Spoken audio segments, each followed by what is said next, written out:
What's up, YouTube? It's Kayhan, aka Kayhan Puts You On, and today we are going to talk about how Kendrick is a privileged rapper.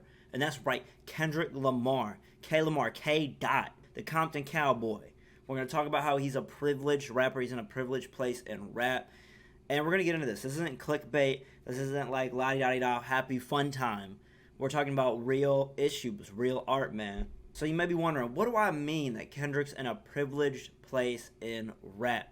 And to just give you a quick synopsis, basically, I think Kendrick, in the space that he's in, can care less about his sonics and his music and the beat selection and how it sounds to your ears, and he can focus more on the meaning and the storytelling and the lyrics. The beat matters second. And I think in a lot of music, the beat and the sonics come first and the lyrics come second, but Kendrick is so uniquely different in that aspect. And I'm not even saying that he didn't work for this. I'm not saying that he shouldn't be in this place. I'm not saying that he was just handed these things. I think he definitely worked for it. I think he definitely deserves it. And I think this is how it should be. But we can acknowledge the nuance here. And I'll explain that. So we can start with Overly Dedicated. That's where I initially found Kendrick back in the day. This album did decent, I think. When it first came out, I think it did very well. But I think Kendrick probably realized from this point, because I think the song that really blew up was Michael Jordan. And that was very much the most flexing music. That was very much the most sonically pleasing music in terms of getting hype, rapping, going crazy. Cut You Off was really good too. But I think sonics here were very important. And he wasn't blowing up just from his message, because Michael Jordan really didn't have a very strong message. I recommend you go listen to that if you haven't yet. So then we have Overly Dedicated, and I think from there he kind of realized he needs more bangers, and that's when he dropped Section 80, right? And now this all has a point, bro. This all has a point. Just trust. All right, just trust.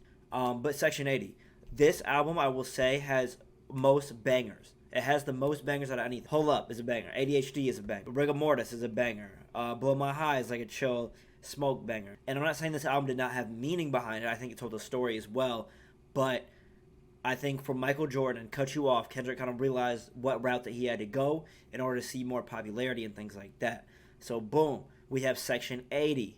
Bangers. Most banger-filled album that he will drop for sure. Besides Damn, baby. Besides Damn. I will say Kendrick takes a deviation here. He has that album of bangers, and then I think he realized I need to have something meaningful, and he wants to talk about meaningful things. So we get Mad City, and Mad City is very artistic, sonically really, really good. Not like a ton of bangers, but sonically it's really good. It's really good, and the story is beautiful.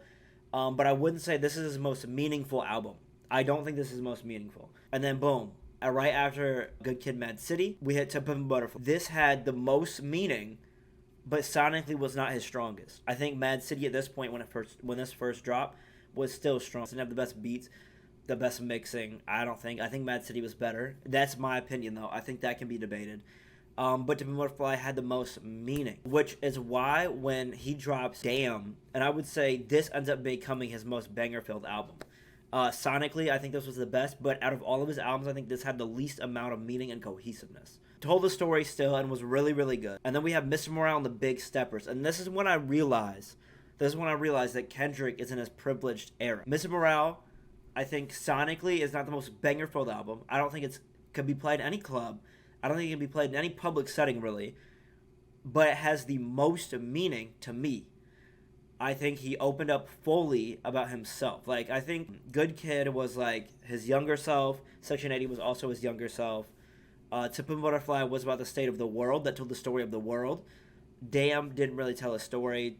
I told the story about his dad. Now, we know that Mr. Morale and the Big Steppers is not bangers.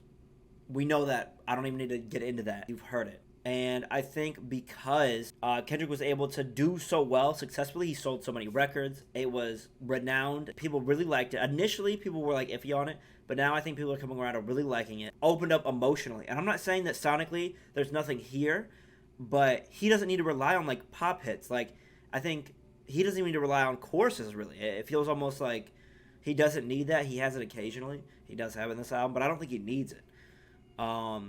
I think you can even see with people that are around him, like J. Cole, I think is more sonically. I think J. Cole's like 55-45 in terms of 55% is sonic heavy. Like he cares about the beat, cares about the song, while 45 is the meaning. 45% of his songs and albums are meaning. While somebody like Drake is 90% beats, being poppy, being re-listenable, being played in the club, and 10% is maybe meaning and heartbreak and things like that. And I think a lot of rappers never get to the place that Kendrick is at, where Kendrick can be 80% to 90% of meaning and 10% to beat, or maybe 20% to beat. And now I will say, like, that 20% is greater than 99% of artists.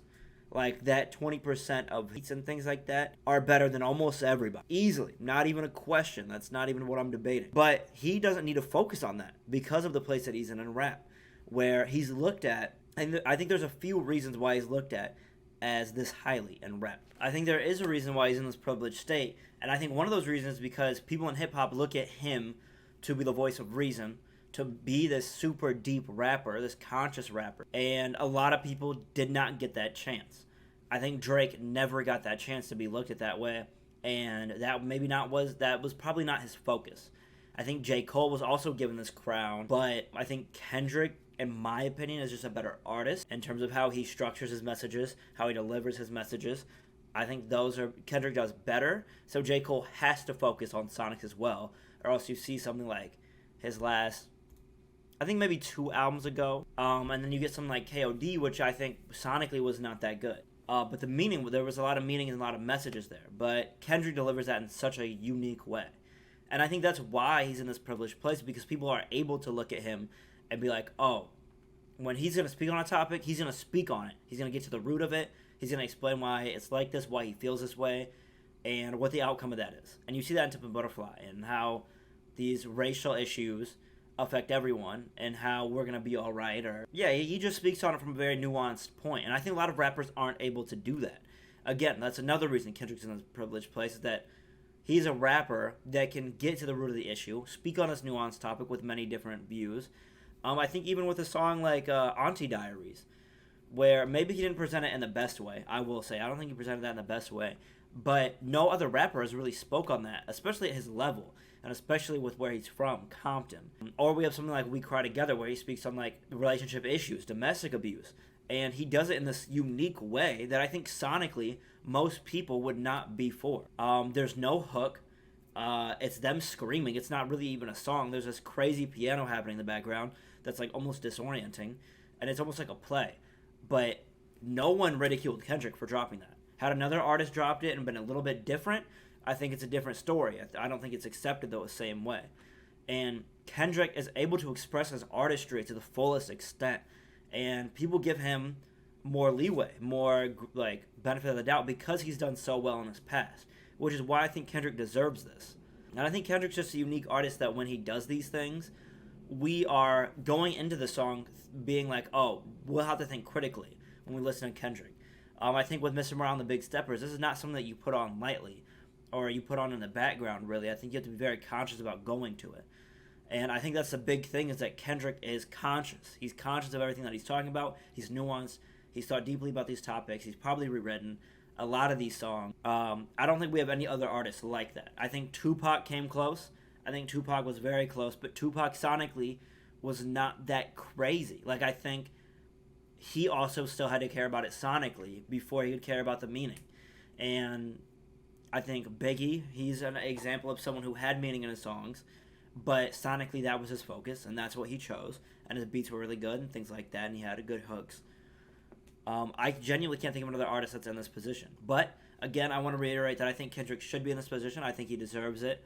I think he's put in the work, and we need someone like him, and we look up to him in that way. At least I do. I look up to him that way. But let me know what you guys think down in the comments below. That's basically the end of my video. I just want to talk about Kendrick being in this unique place. I really enjoy the space that he's in. But let me know what you guys think down in the comments below. Do you think that Kendrick's in this privileged place of rap? Did this video make sense? I was kind of just talking, giving my thoughts. I've had this kind of boiled in my brain for a while, so I just thought I'd get it out. As always, I'm K-On, aka K-On Puts You On. I just talk about music, man, so if you like the content, check out my other videos. I got multiple different pages. I got a Twitch. I got a YouTube, which you're on, hopefully. I got TikTok. That's my biggest thing. I got an Instagram, so have me able to follow on those platforms. DM me, man. I love talking to y'all. I need to get back on to responding to y'all. But either way, I love y'all and appreciate y'all. Be safe, be smooth, man.